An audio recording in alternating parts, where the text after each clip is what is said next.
Até a gente passar a palavra aqui pro Arraiz, dar o exemplo da Malu, porque quando a Malu abriu a MAP, a marca de roupa, a marca teve um resultado muito bom nos primeiros meses.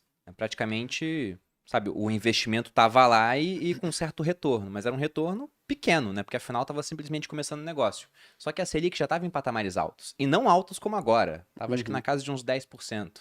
Aí eu falei, olha, só pra você saber, já se investido em Tesouro Selic, você teria o principal e mais os juros estaria ganhando mais do que isso. Eu vi ela murchar naquela hora, você sabe?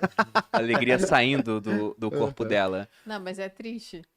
É, É. sim, é triste. E até isso mostra porque bolsa, por exemplo, não sobe quando você tem uma taxa de juros alta. Você Uhum. vai comprar empresas na bolsa, tem aquele indicador que é o preço ou valor patrimonial. Aí tem várias empresas negociando ao patrimônio, né? Uhum. Tá nessa razão. Tem nenhum prêmio sobre o valor de mercado da empresa em relação ao patrimônio que ela tem.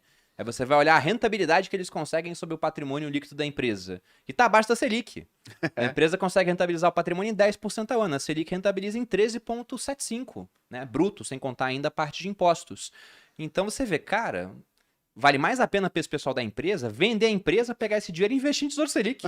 É Exatamente. É, isso no final das contas. Essa taxa muito alta, ela dá uma freada muito forte na economia. E isso começa a aparecer de uma maneira atrasada, né? Não é assim, subiu a taxa, isso acontece na mesma hora. Por isso que ano passado a gente viu uma taxa alta, mas geração de empregos. Uhum. Só que depois de 6, 9 meses, aquilo começa a se espalhar. As pessoas tomam menos crédito, elas consomem menos, empresas têm lucros menores, contratam menos, demitem mais. Essas pessoas agora não têm renda, passam a consumir menos também, a economia toda cai.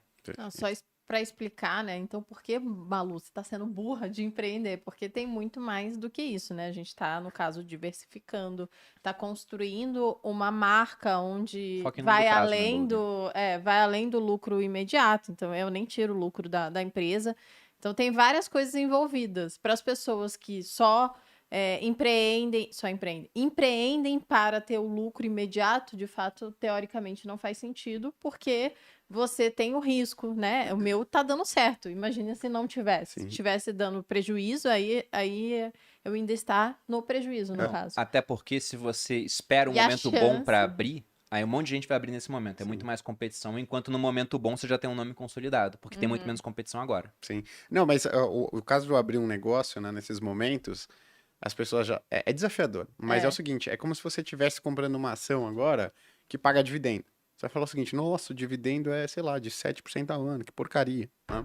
E aí você continua reinvestindo. Você pega aquele dividendo e continua reinvestindo.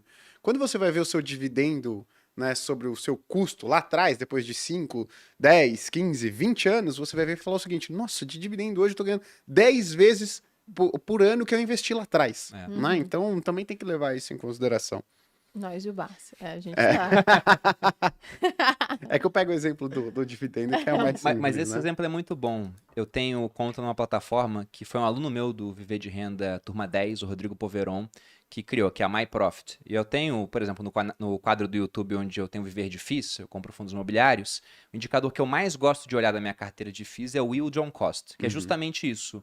O quanto eu estou ganhando de dividendos comparado não ao preço do fundo agora, mas a quanto eu paguei. Então, se eu compro, por exemplo, um fundo imobiliário ou uma ação que paga 10% ao ano de dividendos, que é um baita de um dividendo, mas para quem está entrando em bolsa agora, olha 10% lá e olha 13 a Selic, fala, poxa, ela tem risco para ganhar 10, aqui eu não tenho quase nenhum risco para ganhar Uhum. 13. Vai para emprestar dinheiro para o governo. Mas se você paga R$ 10 nessa ação que paga 10% de dividendo, R$ 1 ao ano, daqui a pouco a ação sobe para 20 e continua pagando 10%, são R$ 2, você pagou 10. Uhum. Então, teu yield on cost vai para 20% ao ano. É muito bom, fica muito forte para você. É a coisa que eu mais gosto de olhar numa carteira voltada para dividendos. Inclusive, para quem quiser conhecer o MyProfit, tem cupom. Tá? Perine 10 precisa assinar a plataforma. E a melhor parte dela é que você consegue consolidar a carteira e auxilia muito na declaração de IR, vou fazer vídeo sobre isso, mas também quanto ao IR no exterior, que é uma parte um pouco mais complicada. A gente vai falar de exterior aqui, até porque quando a gente fala de governo em 2023, Brasil, tem as expectativas e a influência do exterior.